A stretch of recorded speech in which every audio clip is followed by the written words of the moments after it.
आज की वीडियो में हम जर्मनी के टूरिस्ट वीज़ा में रिफ्यूज़ल के क्या क्या कारण रहते हैं उनके बारे में बात करने वाले हैं।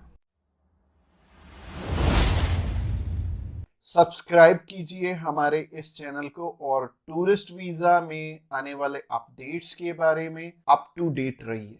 तो जहां तक बात की जाए आज के टाइम में रिफ्यूज़ल्स की, रिफ्यूज़ल रेट बहुत ज़्यादा पीक पे हैं और जैसे कि मैंने बताया 4 बारी अप्लाई करके 5 बारी अप्लाई करके भी लोग बैठे हैं जिनको कि समझ में नहीं आ रहा कि उनका रिफ्यूज़ क्यों हुआ है।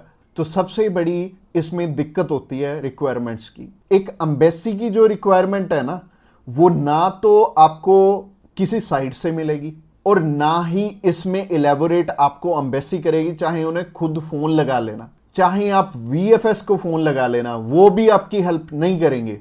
और तीसरी चीज आती है यहाँ पे कंसल्टेंट्स।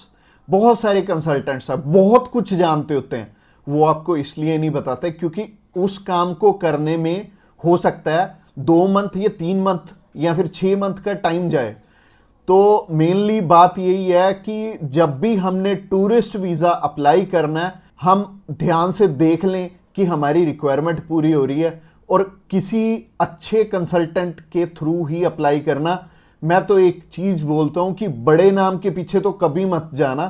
देखो अभी कोई बड़ा नाम है तो उन्हें कोई फर्क नहीं पड़ता कि आपका वीजा आए चाहे आपका रिफ्यूज हो। बट हाँ, जैसे हमारे जैसी कंपनीज हैं जो कि अप्लाई करने का भी खर्चा बहुत कम लेते हैं और इसके बाद भी आपको पूरी पूरी सपोर्ट करते हैं हर एक फील्ड में, हर एक चीज में आपकी डॉक्यूमेंटेशन बहुत अच्छे से बनाते हैं। क्योंकि जितने नॉमिनल कोस्टिंग हम लेके चल रहे हैं ना, अगर आपका वीजा आएगा तभी हमारा बेनिफिट है। अगर आपका वीजा आएगा, आप 10 रेफरेंस हमें दोगे तभी हमारा बेनिफिट है, अदरवाइज हमारा कोई बेनिफिट नहीं है। जो पर्सन आपसे ऑलरेडी 25,000 50,000 रुपए एडवांस में ले रहा है, उन्हें आपकी प्रोफाइल से कोई मतलब नहीं है। अच्छा, दूसरी तरह के कंसल्टेंट ये हैं कि जो हायर साइड पे 20-25 हजार रुपए आपसे पहले भी लेते हैं और 10 लाख रुपए बाद में भी लेंगे। उन्हें भी आपकी प्रोफाइल से बहुत हद तक कोई मतलब नहीं है क्योंकि उन्होंने आपसे एडवांस ले लिया है और उन्हें यह फर्क नहीं पड़ता कि आपका वीजा आए या ना आए। वो अगर 10 केस अप्लाई करेंगे तो उसमें से एक वीजा तो वैसे ही आ जाता है, तो उनके 10 लाख रुपए तो वैसे ही बन गए। तो उन्होंने आपकी टेंशन क्यों लेनी है?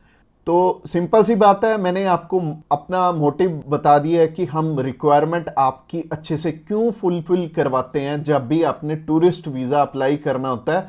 क्योंकि हमें आपसे बहुत कम पैसे मिलने हैं। अगर आपका वीज़ा नहीं आएगा, आपसे हमें रेफरेंस नहीं मिलेंगे, तो हमारा फ़ायदा ही नहीं है इस काम में आने का। इसके अलावा पहला रीज़न तो हो गया जो कि रिक्वायरमेंट के ऊपर है कि रिक्वायरमेंट अपनी बहुत अच्छे से समझ लेना और पूरी कर लेना, तभी वीजा अप्लाई करना। और दूसरा रीजन है कि आपके फाइनेंशियल डॉक्यूमेंट्स बहुत अच्छे से फुलफिल नहीं हुए होते।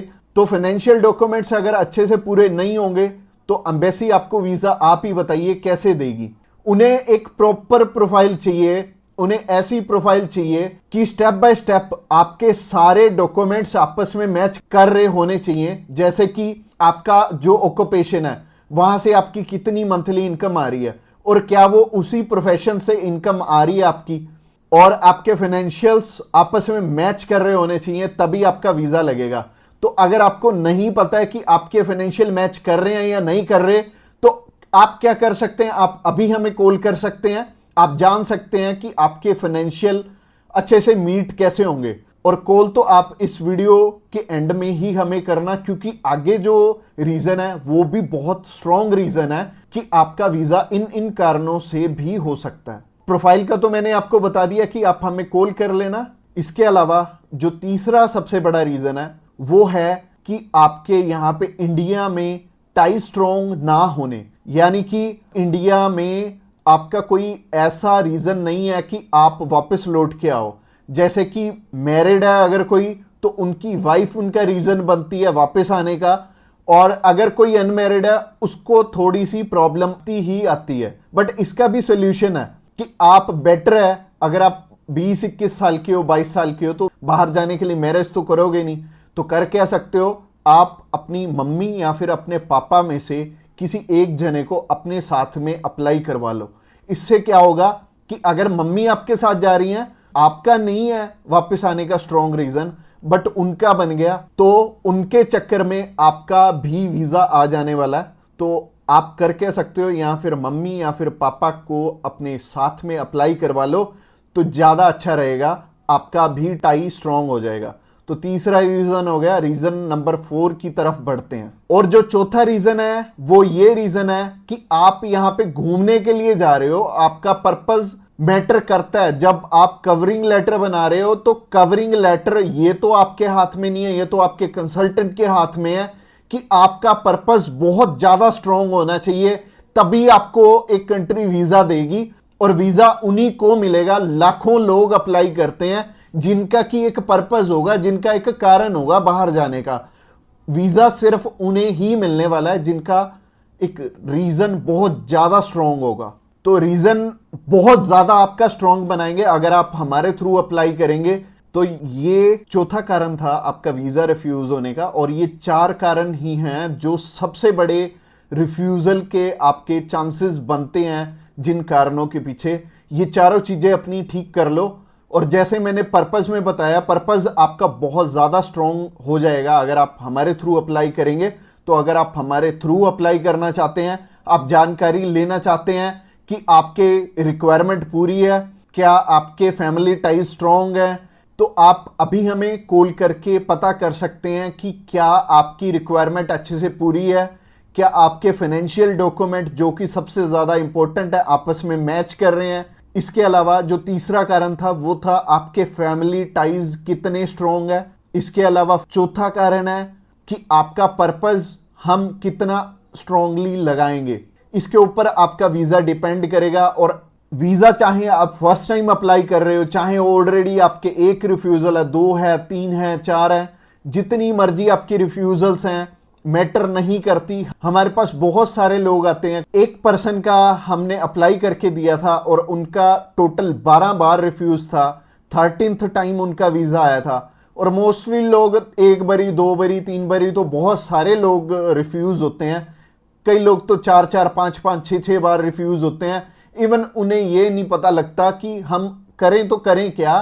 वीजा तो हमें लेना है, और लेना भी बिल्कुल सही मायने में है, एक्स्ट्रा पैसे देके नहीं लेना, एक बिल्कुल नॉमिनल चार्जेस में ही अप्लाई करवाना है किसी से। तो उस कारण में वो ट्रैवल हिस्ट्री वाली साइड भी जाते हैं। तो ट्रैवल हिस्ट्री वाली साइड मैं तो बिल्कुल नहीं बोलूंगा कि आपको ट्रैवल हिस्ट्री बनानी चाहिए, क्योंकि इस टाइम एयर टिकट्स ही इतनी महंगी हैं कि अगर आप एक कंट्री में भी ट्रैवल करते हैं तो आपका 70 से 80 हज़ार रुपये लग जाते हैं। इसके अलावा अगर आप 3-4 कंट्रीज में ट्रैवल कर लिए तो आपके 3-4 लाख रुपए खराब हो जाने वाले हैं। और जैसे कि मैंने आपको पर्पस वाली वीडियो में बताया था, 15 से 16 हज़ार रुपये में आप हमारे थ्रू अप्लाई कर लेंगे और आप कम से कम 3 लाख रुपए में अपना 20 बारी अप्लाई कर पाओगे। तो ट्रैवल हिस्ट्री पे बिल्कुल भी पैसे मत लगाना। इसके अलावा अगर आप हमें अभी कॉल करना चाहते हो, कॉल कर सकते हो नीचे दिए गए नंबर पे। और इसके अलावा आप हमें व्हाट्सएप पे भी मैसेज कर सकते हो। व्हाट्सएप पे मैसेज करने के लिए डिस्क्रिप्शन बॉक्स में लिंक है, उस लिंक पे क्लिक करते ही आप हमें मैसेज सेंड कर पाएंगे और हम भी आपकी enquiry as soon as possible हम लेने वाले हैं। और हमारी टीम्स ऑफ एक्सपर्ट्स हमेशा रेडी है और वो सारे टीम मेंबर्स को पर्सनली मैंने ही ट्रेंड किया हुआ है और आपकी हर एक ज़रूरत को वो समझेंगे और फिर उसी अकॉर्डिंग आपको गाइड करेंगे। और आपको बिल्कुल भी टेंशन नहीं लेनी, जब भी आपने वीज़ा अप्लाई करना है आप हमारे थ्रू ईजिली कर सकते हैं। अगली वीडियो हमारी सी टाइप के वीज़ा के ऊपर रहने वाली है कि सी कैटेगरी में बहुत सारे हमारे पास ऑप्शन होते हैं अलग अलग, जिनके थ्रू की वीज़ा अप्लाई करने में हमारा पर्पस बहुत स्ट्रॉन्ग हो जाता है। तो सी टाइप में जैसे कि बिजनेस वीज़ा हो गया, स्पोर्ट्स वीज़ा हो गया, कल्चर वीज़ा हो गया, मेडिकल वीज़ा हो गया, तो ये सारे वीज़ा के बारे में हम बात करने वाले हैं जो कि हमारी नेक्स्ट वीडियो रहने वाली है। तो आपने क्या करना है, हमारी नेक्स्ट वीडियो को भी जरूर ध्यान से देखना। Thanks a lot for watching this video till the end और मिलते हैं किसी बढ़िया सी वीडियो में नेक्स्ट टाइम।